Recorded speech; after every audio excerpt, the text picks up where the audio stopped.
Lucky you. 36 best Tune holes in into golf. Alternate Shots podcast, Arnie's Army. where we talk about golf, Sandy.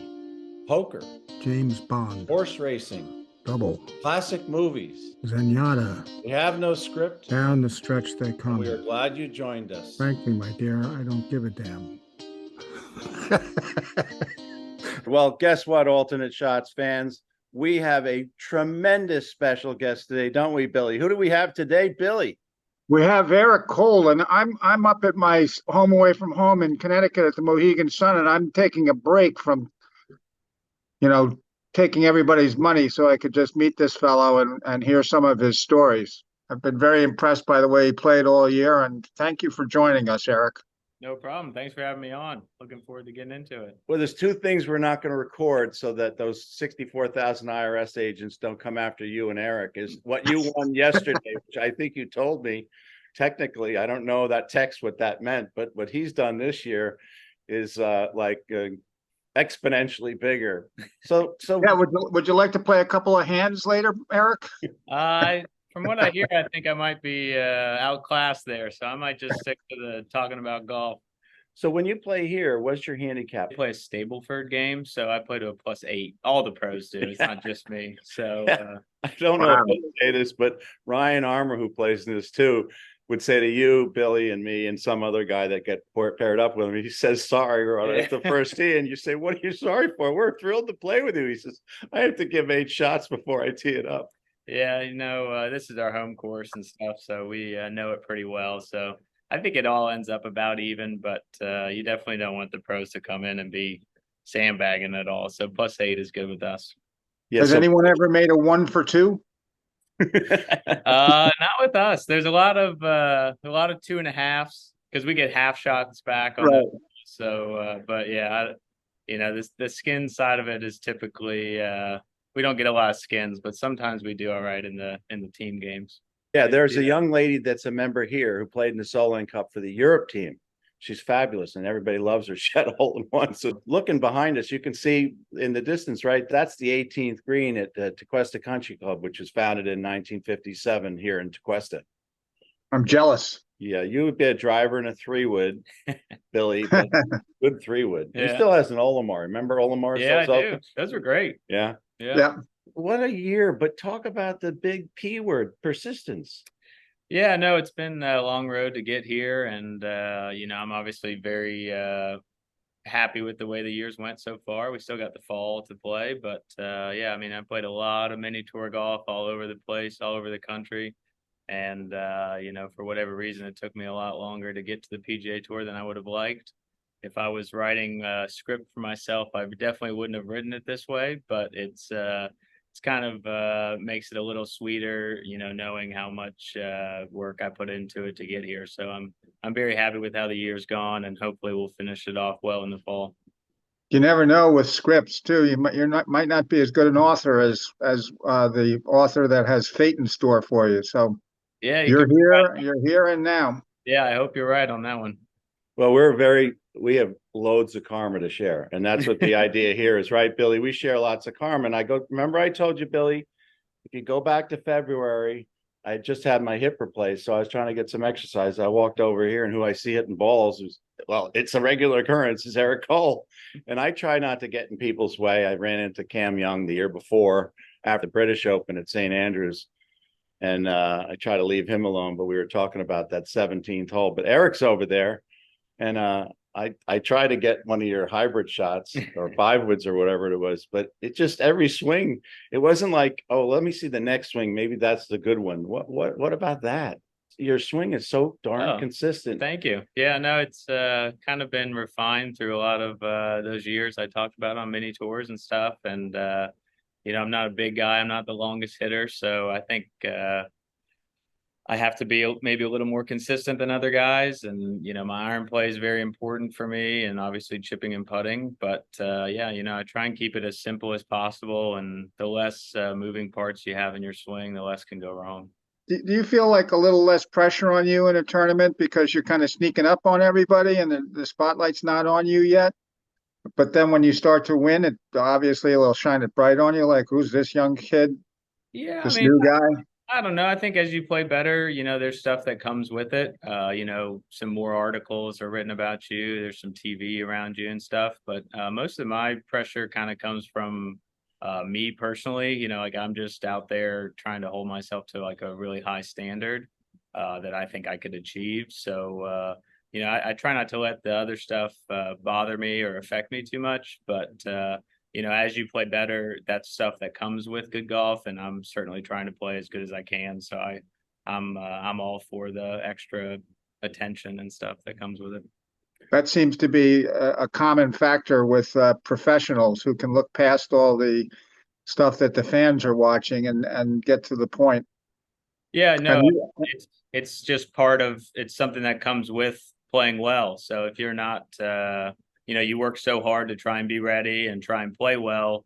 If you're not, if you don't have a positive opinion about the stuff that comes with it, then it's kind of like, what did you work so hard for? So that's kind of the way I try and think about it. you clearly worked hard enough to get here after probably some disappointment on the way. Jack Dempsey said a champion is a guy who gets up off the canvas when he can't.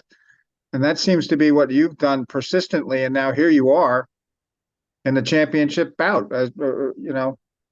My hat's off to you for your persistence. Yeah, thank you very much. No, it's I hope that that's something people would say about me, is that I'm persistent, and I didn't really give up much, and I tried as hard as I could. So those are all good things to hear about yourself, and I definitely feel that way. Like, I like I said, I thought I would be out there sooner, and I saw a bunch of friends of mine play well and have success out there, and it's definitely hard to stay positive and stuff, but with the right people around you, it makes it a little bit easier.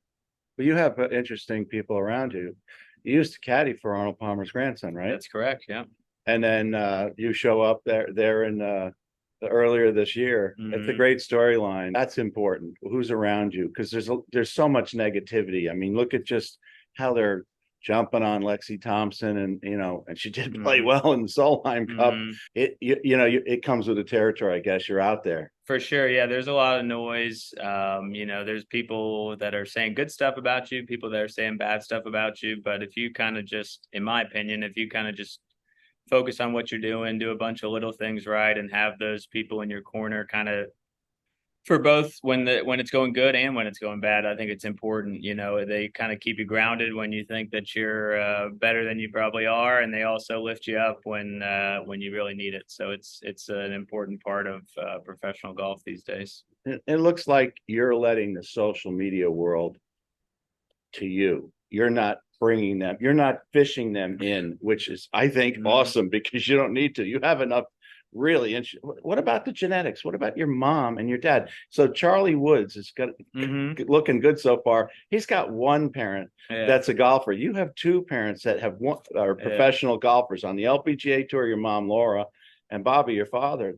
Is that any of that genetics? Or I mean, that's just two good people to have around you to help you with your swing and learn how to play golf when I was younger and bounce ideas off now. So yeah, I was always around golf when I was young, and I was very lucky to have both of them playing in professional tournaments, and kind of saw how cool that was and what a life, they were living inside the ropes. And I kind of, made my mind up pretty young that I think I want to try and do that. And, it's been great to have them supporting me this whole time in this long journey to get to where I am now. Pound for pound, who hits it farther, your mother or you? She came to Wingfoot. She was the second longest hitter, supposedly, behind Joanne Carner. Yeah. And she wasn't nearly the size of Joanne Carner. She's a smaller woman, but she definitely gets a lot out of it. And I mean, she's got a very good technical swing, which helps. But yeah, I mean, I'd say if I were to pick between me and her, I'd say she probably hits it further pound for pound. Good answer, because she's obviously going to watch this, I would assume. You pound for pound have to be up in the top 10. I know Rory's the longest. Yeah. And then Brandon Matthews was in there, and this Aberg's pretty close, and Wyndham Clark, right? But they're all Rory's not big, but Aberg and Wyndham Clark are well over 6 feet. Most of the guys that hit it far tend to be bigger. I think that's kind of just makes a lot of sense. But there's I mean, Rory's not tall, but I mean, he's in great shape and gets a lot out of his frame. And then there's a few other guys that are smaller that hit it far. unfortunately, I'm not really one of them. But What's the furthest you hit it in an event this year? You don't San see those. Antonio, I had kind of a rough.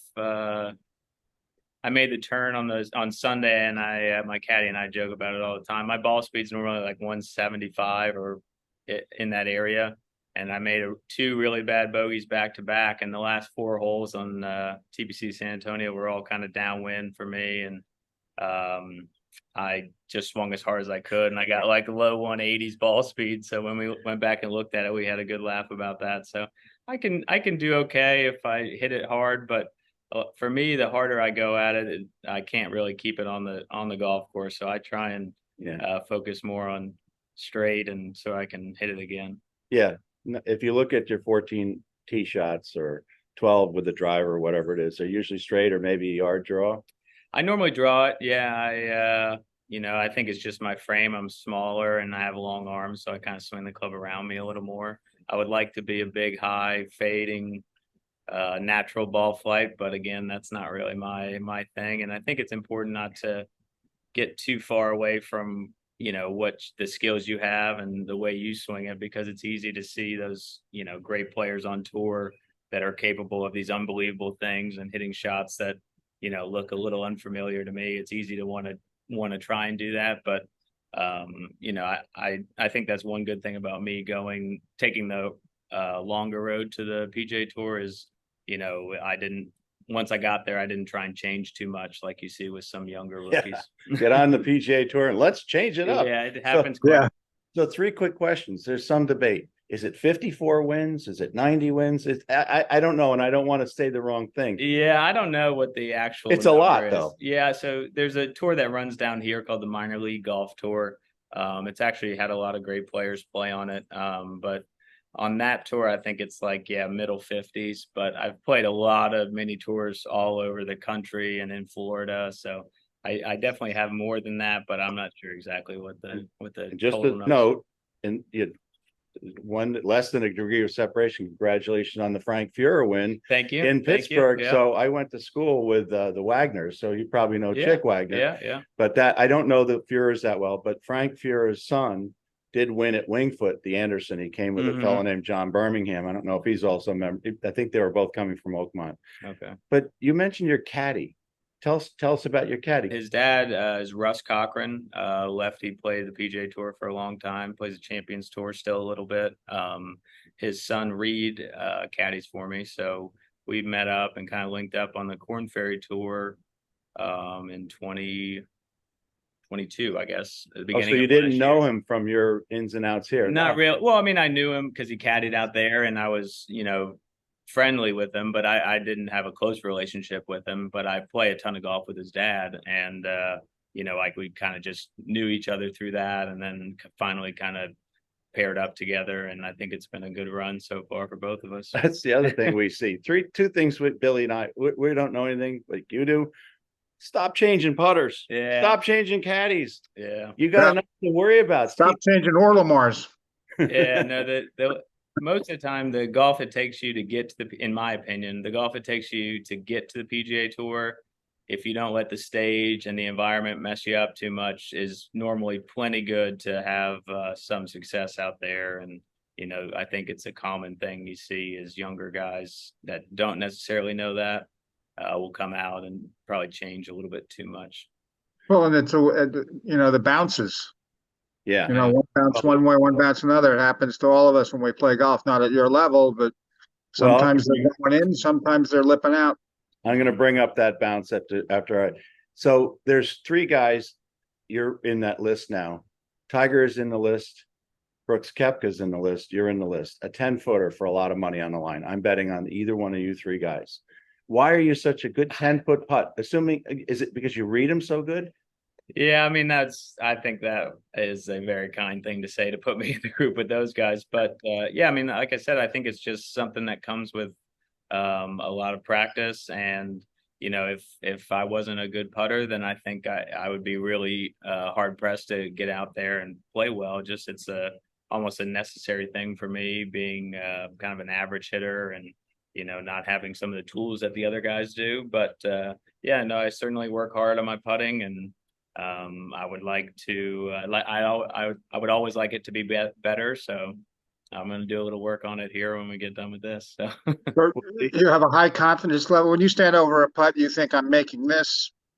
yeah, That happened. it ebbs and flows, I think, like it does for anyone else. But yeah, for the most part, I'm trying to feel pretty confident. I focus on just starting the ball on line and having good speed. So I try and keep it very simple, very reactionary. The less thoughts you have going on in your mind, the better off you are. You hear that from a lot of great old school putters and stuff that, they're just thinking about the putt for 1 or 2 seconds when they're over it. And then they're, thinking about something else. So the simpler you can make it, I think, is a great thing for anyone out there, really.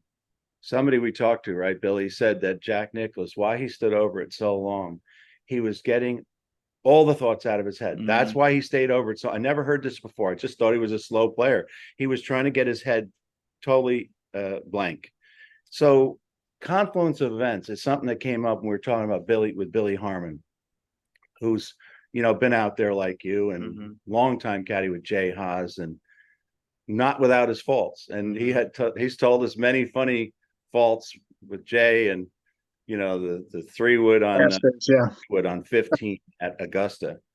It was like 250 on roughing it, and he told They Jay, had agreed not to go for it unless Jay's drive reached a certain point, and Billy told him it reached that point. So. and Jay nutted it, and Jay nutted it, and Billy's going, get there, Go, get there, go. get there. Jay says, don't worry about it, it's there.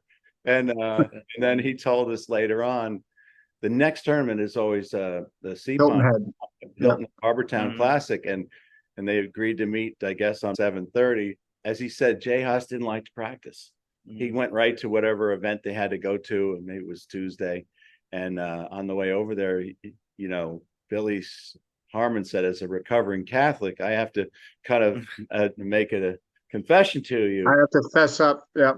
Yeah, and that point, Jay Haas, you mean by 10 yards on the second shot at 15? He said, you knew about that all the time?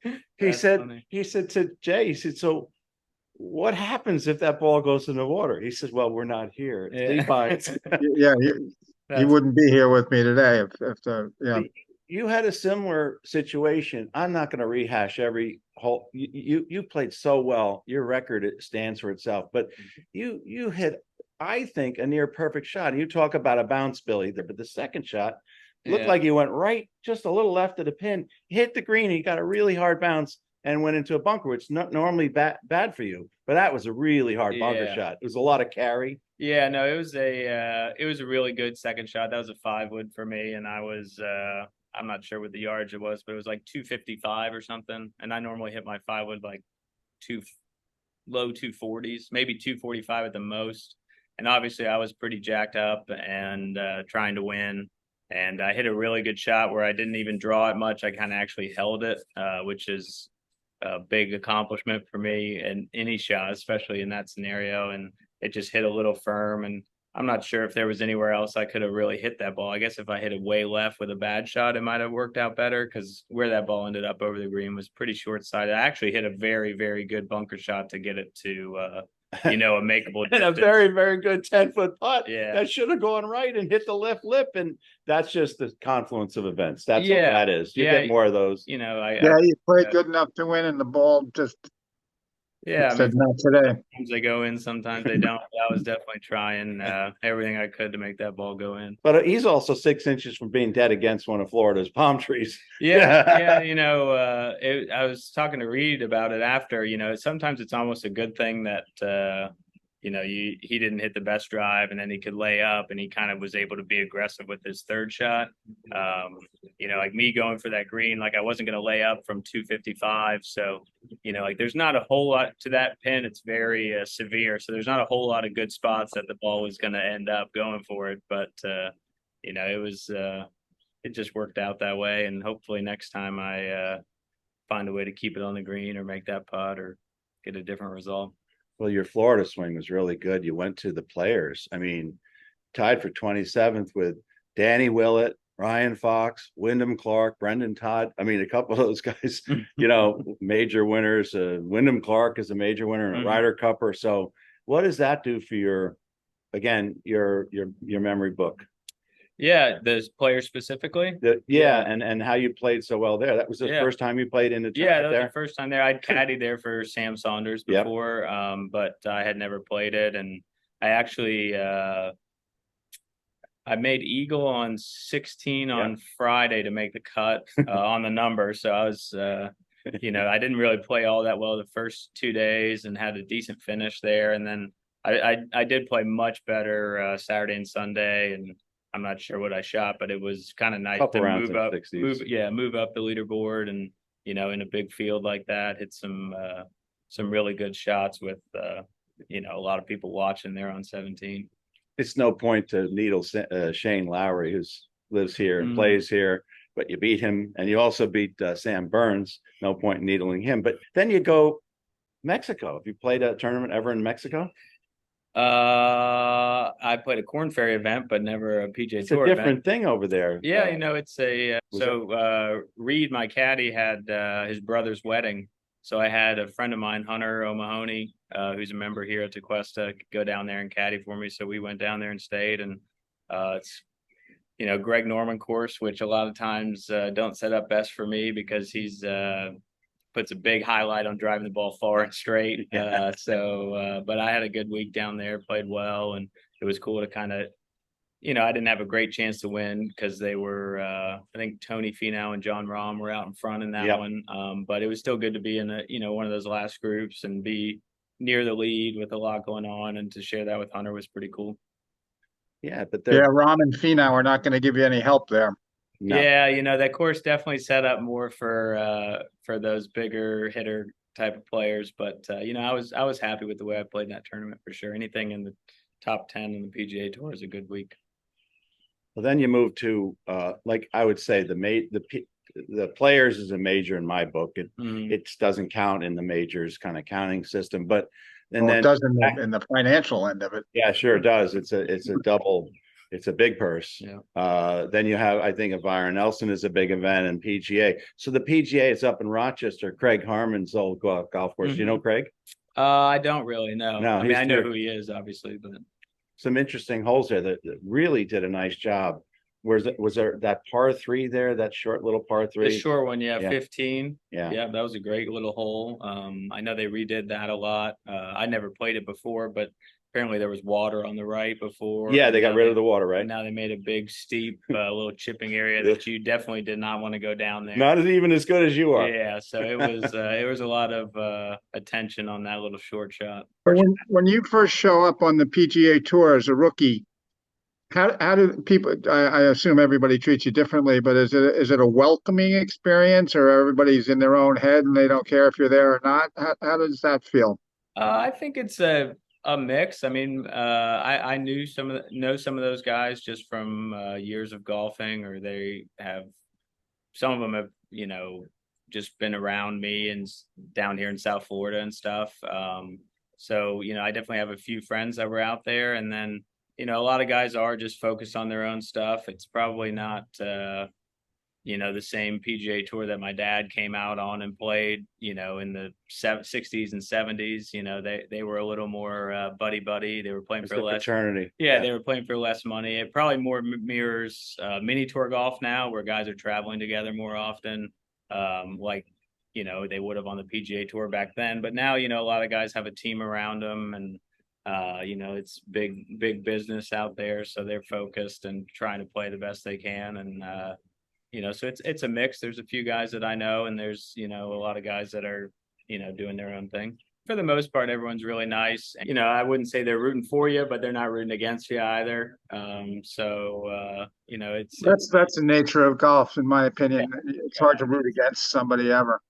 Yeah, I mean, they're not rooting against you, but it's competitive, and they're trying to beat you, and they'd rather you didn't make the putt, but they're not rooting against it. Yeah, right? exactly. I mean, I think that's a good thing. That's how you want it. You want it to be everyone's trying to put their best foot forward and play as well as they can, and I think that creates the best environment for fans to watch, and for it to be on display. That's exactly what you want. Not a lot of Noonans. Noonan. We just did an episode with it's broken, I tell you. Danny Noonan's brother, Billy O'Keefe.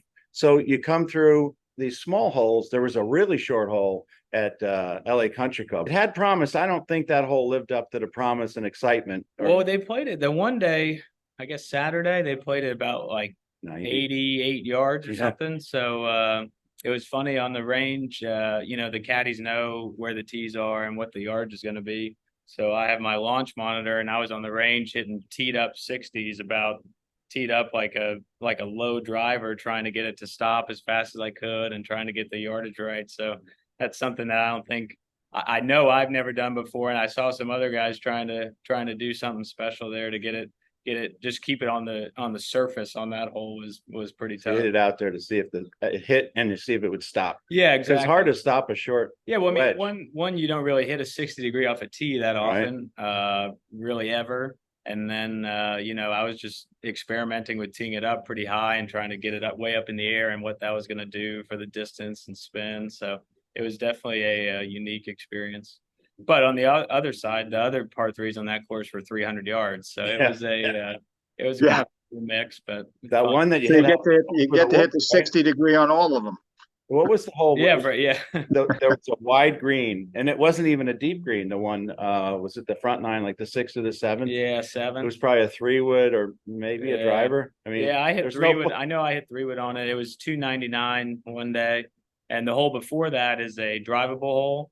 And the day that the par 3 was 299, the hole before it was 287, and it was a par 4. So there's a lot of weird stuff going on that week. But maybe we're getting closer to forgetting about par and just playing a golf course. Because all right, so But Alistair McKenzie would advise, said people pay too much attention to the 3s and 4s. Just play the game. Yeah, I think that's great advice. I mean, I wouldn't say it's easy, but one good thing is that the greens are so firm. So it says 299 on TV, but the front of the green is, let's say, 265 or something. Yeah. And really that's all the further you're trying to hit it. So with how firm it is and how much is going on, you definitely do not want to go over those greens. So even though you're almost laying up to the front edge with the hope it kind of gets into the middle of the green or something. But to your point, it's, you're just trying to hit a good shot up there to where you can have a chance to make a 3. Well, I think it's better for us than seeing a 220-yard par 3 and you're hitting a 7-iron or a 6-iron or whatever it is. And that's just not human, right, Billy? Come on. We're hitting driver and some 13 west at Winged Foot or 17 east at Winged Foot into the wind. Those are both over 200 yards and possible threes. Yeah. I think it's just good. Like the USGA did a good job, like the hole locations and the way that just LACC course design, even though those holes were really long, they were kind of set up, like I said, to play it as a really long hole. It wasn't like, a really severe green along with a 300-yard shot. So I thought that was really good. There's a certain amount of artistry in the way they set up the course. I think it's not as easy as it looks. For sure. Yeah. I mean, you have, 156 very knowledgeable people that are going to critique it as they play it. All the players, we all think that we're the best course designers and course setup people of all time. Just from playing so much golf, we just think that we know better. And I don't really think that's the case, because they have a tough job. And, you hear about when they do something wrong, but you don't really hear that much when they do everything right, which is much, much more common. They get it right. The PGA Tour does a great job. Okay, so let's tee this up a little bit. This Phenom, Ludwig Aberg, he's from my heritage. He's a Swede, and maybe he's new to guys like us. But what do you think about this guy's swing? Easy. The answer to that question lies in his golf swing, with one very specific motion. It's this motion that is, in many ways, the secret to a silver. So what is he doing that this expert is telling us about? I'm not sure specifically what he's referring to, but I played with Ludwig in the first 2 rounds of Bay Hill this year, and then I played with him the final round of John Deere when he shot 63. And he is very, very good. He's got a lot of ability. He drives the ball unbelievably well. Bay Hill, I think he was still an amateur when I played with him at Bay Hill. I don't think he turned pro. He turned pro in June. Yeah, so he was still an amateur at that time, and it was windy, it was firm. That course is extremely difficult, and he drove the ball very, very well. He doesn't curve the ball much. He flights it extremely straight. and he hits it high. So put all that together, and he's also a very good putter. So So he doesn't do much wrong. Put it that way. let's take a look at your swing. Hold on 1 second. Yeah, he shot 63 the last round of John Deere, and it was a very Wow. very simple 63. It could have been lower pretty easily. So he 63, that could have been lower. yeah, Wow. yeah. So he's So- extremely good. But here's your swing by somebody, and there's 2 or 3 sequences of it. Let's look at your swing. All right. Oh, it's slow. Knocked down.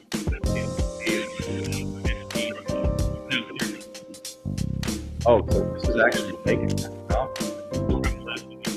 Wow. See that head, Billy? It's in the box. Your head's not moving at all. Your head's over there. My head's over there in this box. There it is from the beginning. No problem. Spin off that ball, which is why you see me kind of have a little bit of an abbreviated follow through there. Yeah. I'm just trying to take some spin off. You don't want to suck back into that bunker. Yeah, exactly. Hey, before we get cut off, Eric, after you win your next tournament, which could be in the next couple of weeks, will you come back on and talk to us again? Yeah, sure. I'd be happy to. Yeah. I'll hopefully have some time off around Tequesta, and I'd be happy to. All right. Well, this has been great. I don't bet golf, but I'm going to make an exception the next time you're up there. I'm going to be playing you to win. So If you All ever right, want to play sounds wing good. foot in a practice round for the 2028 Open, you know who to talk to, Billy or me. There we go. I don't know. I think as you play better, there's stuff that comes with it. Some more articles are written about you. There's some TV around you and stuff. But most of my pressure kind of comes from me personally. Like I'm just out there trying to hold myself to like a really high standard that I think I could achieve. So, I try not to let the other stuff bother me or affect me too much. But as you play better, that's stuff that comes with good golf, and I'm certainly trying to play as good as I can. So I'm all for the extra attention and stuff that comes with it. Thanks for joining us Casper. today. Billy We Harmon, really appreciate your Double feedback. Indemnity, And please Arky, subscribe to the Two show Outer, and hit the Claude bell Harmon. icon so you get notified Movie of Classics, new episodes. Mark Gable, Hit them Odd hard Job, and hit them off. Best 36 Holes.